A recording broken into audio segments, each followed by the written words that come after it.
সুপ্রিয় শিক্ষার্থীবৃন্দ, আমরা আবার গুরুত্বপূর্ণ পদার্থবিজ্ঞানের একটি টপিকস নিয়ে আজকে আলোচনা করব। এই টপিকসটা সবচেয়ে বেশি গুরুত্বপূর্ণ এবং এই টপিকসটার উপরে সাধারণত বোর্ড পরীক্ষায় সিকিউ কোশ্চেন হয়, এমসিকিউ কোশ্চেন হয়, যে কোনো ভর্তি পরীক্ষায় কোশ্চেন হতে পারে। আমরা এর আগে যে টপিকসগুলো পদার্থবিজ্ঞানের ধারাবাহিকভাবে আলোচনা করেছি, সেই টপিকসগুলো যদি আমরা বুঝি তাহলে এই টপিকসটা আমাদের এখানেই মুখস্থ হয়ে যাবে।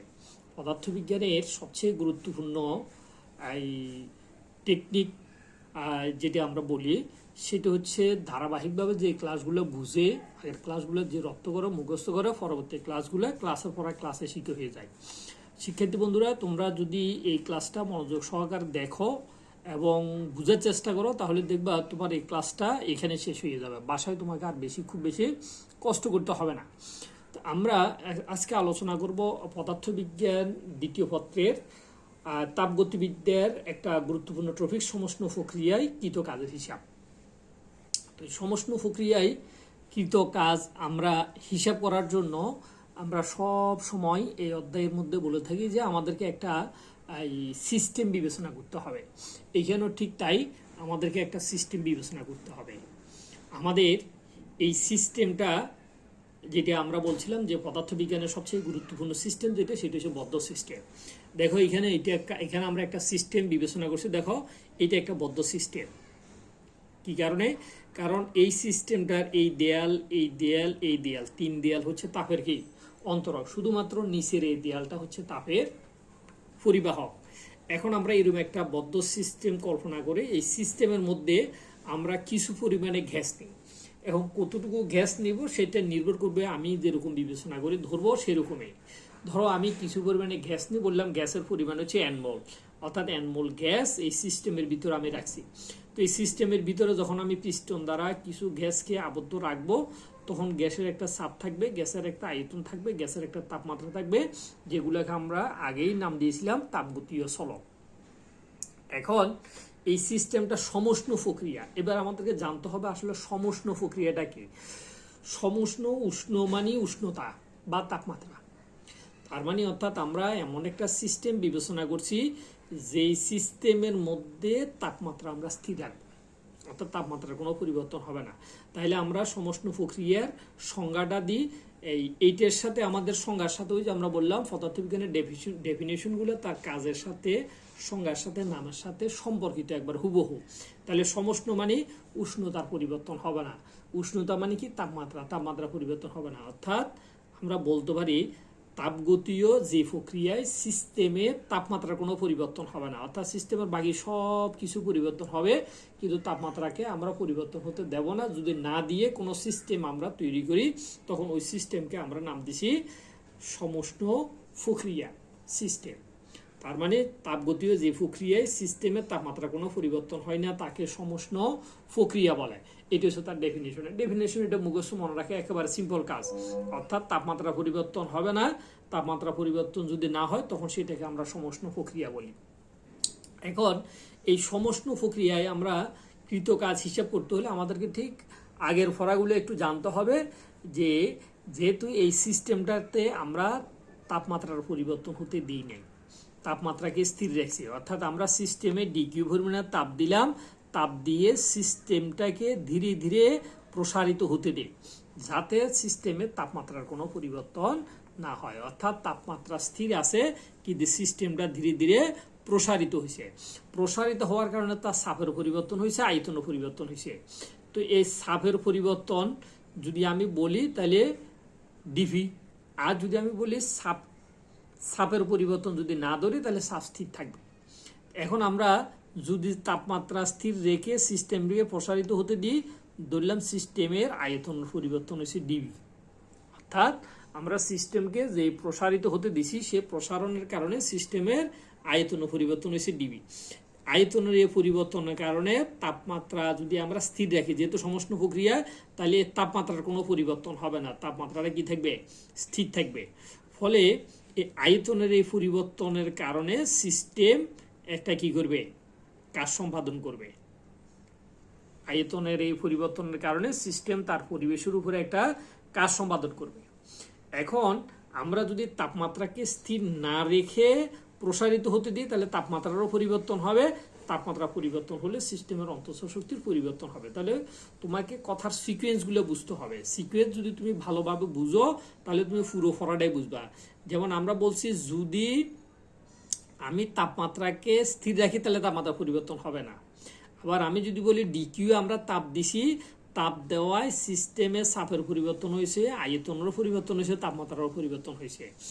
যদি আয়তনেরও পরিবর্তন হয়, চাপেরও পরিবর্তন হয়, তাপমাত্রারও পরিবর্তন হয়, তাহলে তাপমাত্রার পরিবর্তন যেখানে হবে সেখানে সিস্টেমের অন্তঃস্থ শক্তি বৃদ্ধি পাবেই।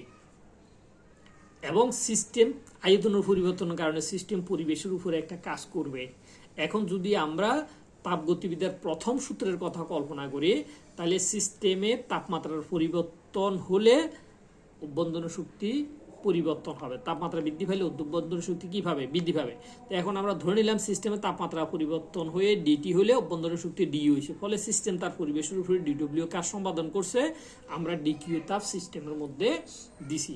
তাহলে তাপগতিবিদ্যার প্রথম সূত্র যেটাকে আমরা ক্লসিয়াসের সূত্র নামে নামকরণ করছি, ডিকিউ সমান ডিইউ প্লাস ডিডব্লিউ, এইটা আমরা তাপগতিবিদ্যার প্রথম সূত্র থেকে পাইছি। এবার আসো আমরা আমাদের সমষ্ণু প্রক্রিয়ার কাজে চলে যাই। সমষ্ণু প্রক্রিয়ায় তাহলে আমরা সিস্টেমকে প্রসারিত হতে দেব কিন্তু সিস্টেমের তাপমাত্রা পরিবর্তন হতে দেব না। তো যদি সিস্টেমের তাপমাত্রা পরিবর্তন না হয় তাহলে তাপমাত্রা পরিবর্তন না হলে অন্তঃস্থ শক্তিরও পরিবর্তন হবে না, তার মানে অন্তঃস্থ শক্তি ডিইউর পরিমাণ শূন্য হয়ে যাবে। যখন আমরা ডিইউর মান তাপগতিবিদ্যার প্রথম সূত্রের মধ্যে শূন্য বসাবো, দেখো ডিইউ সমান যখন আমরা শূন্য বসাবো তখন আমরা ধরেই নিছি যে সিস্টেমের তাপমাত্রার পরিবর্তন হয় নাই, কারণ তাপমাত্রা পরিবর্তন হলে অভ্যন্তরীণ শক্তি শূন্য হবে না।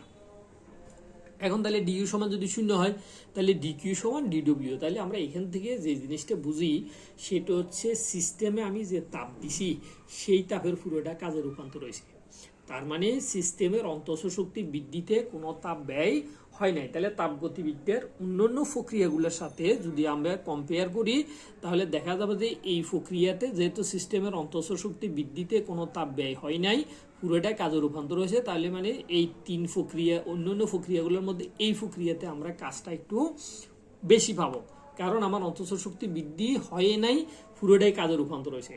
এখন আমরা যদি বলি সমচাপে আমরা কৃত কাজ কিন্তু এর আগে হিসাব করছিলাম ডিডব্লিউ সমান ফি ডিবি, তাহলে ডিকিউ সমান ডিডব্লিউ সমান ফি ডিবি, তার মানে অর্থাৎ সরবরাহকৃত তাপ আর কৃত কাজ এবং চাপ আয়তনের গুণফল সর্বদা সমান থাকবে, এটাকে আমরা একটা সমীকরণ দিতে পারি।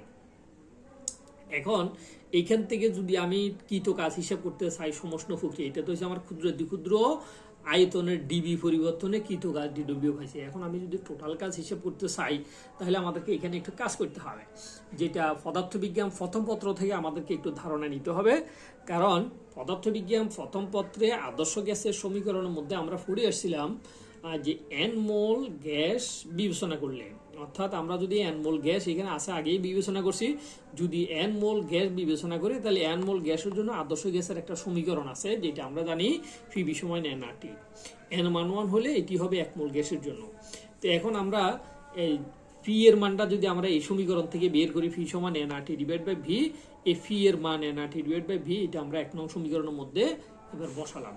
1 নং সমীকরণে ফি এর মান এন আর টি বসালে তখন আমাদের সমীকরণটা হবে কিরকম, সমীকরণটা হবে এই ফি এর সবার জায়গাতে N R T divide by V. এখন আমরা যদি আদিতে সিস্টেমটাকে প্রসারিত হতে দেওয়ার আগে গ্যাসের আয়তন যদি আমরা ধরি ভি1, প্রসারিত হওয়ার পরে যদি আমরা ধরি গ্যাসের আয়তন ভি2, তাহলে টোটাল কাজ যদি আমরা হিসাব করতে চাই তাহলে 1 নং সমীকরণকে আমাদেরকে সমাকলনের সীমা ভি1 থেকে ভি2 এই সীমার ভিতরে কি করতে হবে, সমাকলন করতে হবে।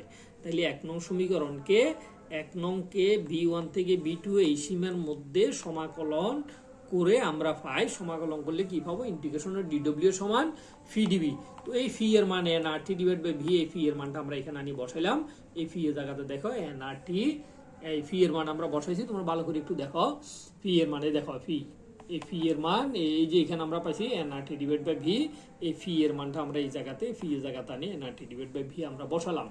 ফি এর মান বসানোর পরে আমরা পাইছি N R T divide by V D. তাহলে দেখো এন মোল সংখ্যা ধ্রুবক আর আদর্শ গ্যাস ধ্রুবক, আরটা কি জিনিস আদর্শ গ্যাস দ্রব্য, এটা আমরা পদার্থবিজ্ঞান প্রথম পত্রেই পাইছি। আর টি হচ্ছে তাপমাত্রা, যেহেতু আমরা তাপমাত্রা স্থির রেখেছি বলছি সমষ্ণ প্রক্রিয়া, তাহলে টিও স্থির, তার মানে এন আর টি এরা সমাকলনের বাইরে চলে যাবে। এন আর টি সমাকলনের বাইরে চলে গেলে আমাদের থাকবে integration of d v divide by v. N R T সমাকলনের বাইরে যদি চলে যায় আমাদের থাকবে কত, integration of d v divide by V.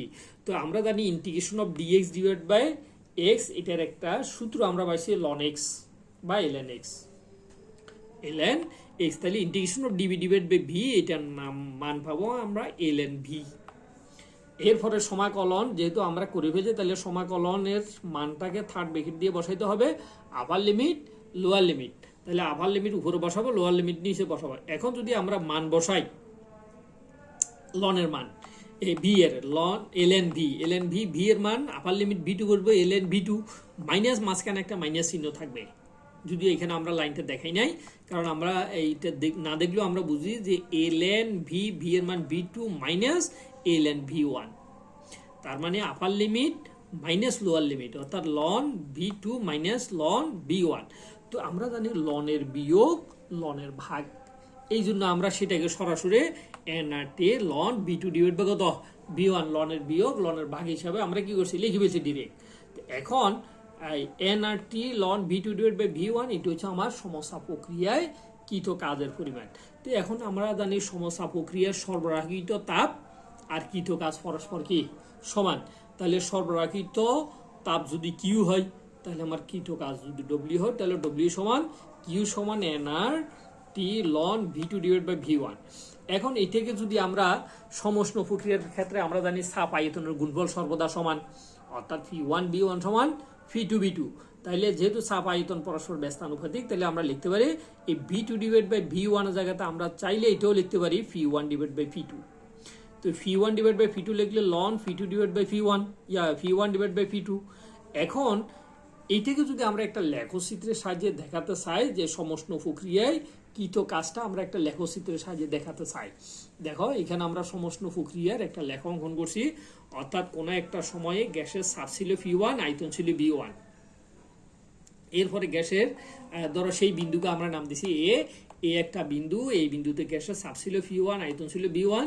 তাহলে এই বিন্দুতে চাপ আয়তনের গুণফল হবে ফি ওয়ান বি ওয়ান। এরপরে গ্যাসকে আমরা ওই যে বললাম তাপমাত্রা স্থির রেখে সিস্টেমের গ্যাসকে প্রসারিত হতে দিছি, তাহলে প্রসারিত হয়ে কোনো একটা বিন্দু বিতে আসছে, বিতে আসার পরে গ্যাসের চাপ হয়েছে ফি টু, আয়তন হচ্ছে ভি টু, তাহলে বি বিন্দুতে চাপ আয়তন গুণফল হচ্ছে ফি টু বি টু। তো যেহেতু তাপমাত্রা স্থির, তাহলে ফি ওয়ান বি ওয়ান সমান ফি টু বি টু। তাহলে এই লেখাটাকে যে এই চাপের সাথে আয়তনের যে পরিবর্তন, এই পরিবর্তনের লেখটাকে আমরা নাম দিয়েছি, যেহেতু তাপমাত্রা স্থির অতএব এটি হচ্ছে সমষ্ণ লেখ।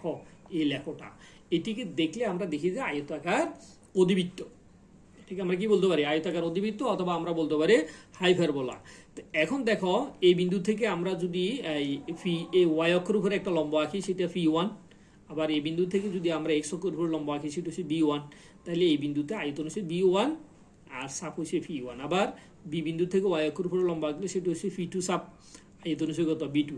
তাহলে এখন আমরা যদি এই এ বি ওয়ান এবং B two, A B B two B one, দেখো এখানে আমরা একটা ক্ষেত্র দেখতেছি, লাল ডোরাকাটা দাগ দ্বারা আমরা একটা ক্ষেত্রফল দেখতেছি।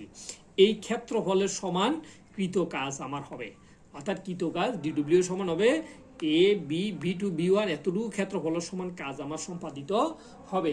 এখন এই ক্ষেত্রফলটাকে যদি আমরা ভালোভাবে লক্ষ্য করি, দেখা যায় যে এই ক্ষেত্রটা একটি ট্রাপিজিয়াম, কারণ এই বাহু সমান্তরাল, যেহেতু দুই বাহু সমান্তরাল, তাইলে অতএব ঠিক ঠিকই ট্রাপিজিয়াম। তো আমরা জানি যে কোনো ট্রাপিজিয়ামের একটা ক্ষেত্রফল আছে, তার মানে এই ট্রাপিজিয়ামের ক্ষেত্রফলের সমান কাজ আমার এখানে মূলত সম্পাদিত হচ্ছে। যেহেতু আমরা বললাম ডব্লিউ সমান A B B two B one ক্ষেত্রফলের সমান কাজ, তার মানে ট্রাপিজিয়ামের ক্ষেত্রফলের সমান কাজ আমার এখানে সম্পাদিত হয়েছে।